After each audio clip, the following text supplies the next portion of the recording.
everyone. I am Akshita. Welcome to the special podcast. Today we have a very special guest with us, retired army personnel Mr. Vijay Anand. With years of experience and countless stories of courage, let's give a warm welcome to him. नमस्कार, मैं नायक सूबेदार Vijay Anand, retired Indian army. मैं 28 साल Indian army में रह के आया हूँ और इंडियन आर्मी का जो चैलेंज है रहने का, तो मैं जब पैदा हुआ तो मेरे दादाजी भी आर्मी में थे, मेरे ताया जी आर्मी में, मेरा भाई आर्मी में, तो हम तीनों भाई आर्मी में हैं। तो जब मैं छोटा था तो जब गांव में जो आर्मी पर्सन है वो जब छुट्टी आते थे तो यूनिफॉर्म में आते थे, तो उनको देख के बड़ा एक रोमांच होता था लाइफ में कि हम भी आर्मी में जाएंगे। और जब स्कूल में पढ़ते थे तो खासकर जब 26 जनवरी की जब परेड टीवी में हम देखते थे तो उससे ऐसा मतलब दिल में वो जज्बा और जज्बात आते कि इंडियन आर्मी हम भी जाएंगे। और फिर लास्ट में वो तैयारी करी, वो दिन 13 फरवरी 91 हमने भी इंडियन आर्मी ज्वाइन करी और ऐसे करके मैं फिर 28 फरवरी 2017 में 28 साल पूरे करके रिटायर हुआ। अच्छा, तो आपको छुट्टियों में जो जवान आते थे उनसे प्रेरणा मिली। तो मेरा सवाल यह है कि आप मुझे गैलेंट्री अवार्ड्स के बारे में कोई जानकारी दे सकते हैं? हाँ, वैसे तो आर्मी में 4-5 टाइप के गैलेंट्री अवार्ड हैं, लेकिन बेसिक मेन 3 हैं, जिसमें सबसे पहला है परमवीर चक्र। तो परमवीर के चक्कर के नाम से ही है कि जो सबसे परमवीर, जो सबसे महान योद्धा है, तो हम उसको परमवीर बोलते हैं। और दूसरा आता है फिर वीर चक्र, जो वीर और बहादुर, और तीसरा है शौर्य चक्र। तो ये 3 युद्ध में जो सबसे ज़्यादा बहादुरी दिखाता है परमवीर, तो परमवीर चक्र, फिर वीर चक्र, फिर शौर्य चक्र।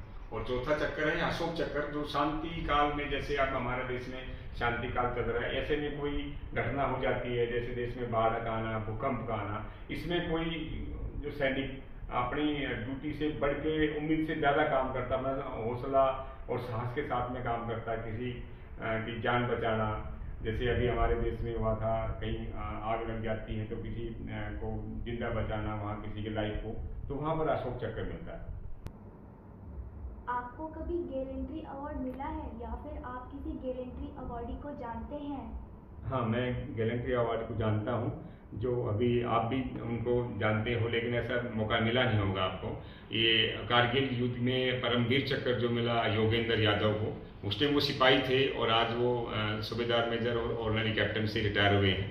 ये कारगिल युद्ध जो हुआ था 2000 में, तो हम उनके साथी थे, लेकिन मेरा जो टास्क है, हमको उनको सपोर्ट करना है। वो फ्रंट लाइन पे काम करते हैं, हम उनसे थोड़ा सा उनको सपोर्टेड आर्मी में है, लेकिन बस थोड़ा सा फर्क ये है कि उनको वो फाइटिंग ट्रूप्स में रहते हैं, हम उनको बैक सपोर्ट में रहते हैं।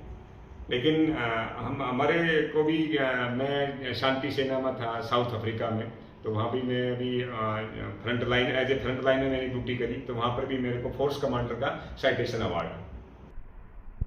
आपके कार्यकाल में कोई ऐसा रोमांचक किस्सा है जो आप हमें सुना सकते हैं? हाँ, एक वाकया है। जब मैं शांति सेना में था साल 2007 में, तो चाइना की एक PhD स्टूडेंट थी जो रिसर्च कर रही थी इस पे ज्वालामुखी पे।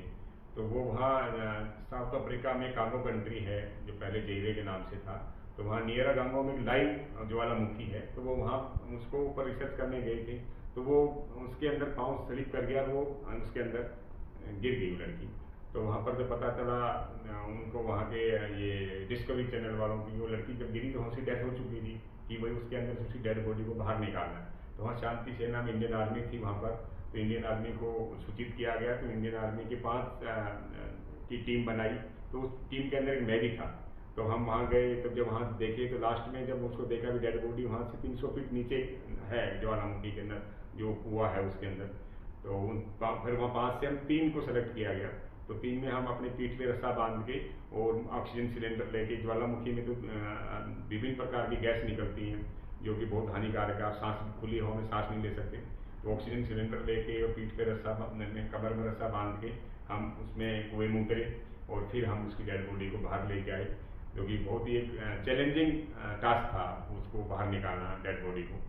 तो तो उसे चाइना गवर्नमेंट ने बहुत शाबाशी दी इंडियन आर्मी को, फिर इंडियन आर्मी ने भी बहुत, और यूएन ने भी, जब हम शांति सेना में यूएन के अंडर में थे तो बहुत ही प्रोत्साहित किया हम 5 आदमी। आने वाली पीढ़ियों को आप क्या संदेश देना चाहेंगे, खासकर जो आर्मी में भर्ती होने का सपना देख रहे हों? हाँ जरूर, मैं युवाओं को ये संदेश देना चाहता हूँ। अभी जैसे हमारी गवर्नमेंट ने नई स्कीम लॉन्च की है अग्निवीर, तो युवाओं के लिए नाम से ही पता चलता है कि एक अग्निवीर की मतलब वो एक अलग ही जोश है उस सेंटेंस, उस वर्ड के अंदर, एक अग्निवीर। और आपने पिक्चर देखा होगा, एक अभी पीछे पिक्चर आई थी जिसमें उड़ी सर्जिकल स्ट्राइक, जिसमें जन वो अफसर बोलते हैं इंडियन आर्मी के हाउ द जोश, तो जवान बोलते हैं हाई सर। तो ये स्कूल कॉलेज में भी आजकल है, बच्चे क्रिकेट मैच खेलते हैं तभी कैप्टन पूछता है भाई हाउ द जोश, तो एक स्लोगन बन गया भाई हाई सर का हर चीज़ में। और एक दूसरा, एक जब सोल्जर रिटायर होता है या इंडियन आर्मी का सोल्जर छुट्टी भी आता है तो आप उसको हजारों की भीड़ में पहचान सकते हो, हाँ ये पक्का इंडियन आर्मी से रिटायर्ड है या इंडियन आर्मी में सर्विस करता है। आपने पिक्चर भी देखी होगी अक्षय कुमार की, जो वहाँ बोलता है कि एक सोल्जर नेवर ऑफ ड्यूटी। तो मैं भी अभी भी बोलता हूँ, जैसे मेरे दोस्त पूछते हैं भाई हाँ आप कहाँ, मैं अभी भी बोलता हूँ ऑन ड्यूटी, 24 ऑन ड्यूटी, जैसे हॉस्पिटल में लिखा रहता है 24/7 ऑन ड्यूटी। तो एक सोल्जर है वो ऑन ड्यूटी रहता है, चाहे रिटायर हो तो भी। कई बार ऐसे बसों में हादसे होते हैं, कोई महिला के साथ कोई हादसा हो जाता है, तो वहाँ को रिटायर्ड जब आर्मी पर्सन होता है तो वो अपना वहाँ भी वो साहस दिखाता है, वीरता दिखाता है। तो कई बार ये टीवी और रेडियो में न्यूज़ हम देखने को मिलता है। तो मैं युवाओं से अपील करूंगा कि वो जैसे अपनी अग्निवीर जो स्कीम है इसमें जरूर पार्टिसिपेट करो। अपने 4 साल का जो एक अपना जवानी का जोश है, 4 साल में कुछ सीख के आए और फिर आके अपने वापस दोबारा जब अपने इसी माहौल में आते हैं तो एक अलग उसको रुतबा रहेगा। जय हिंद, जय भारत।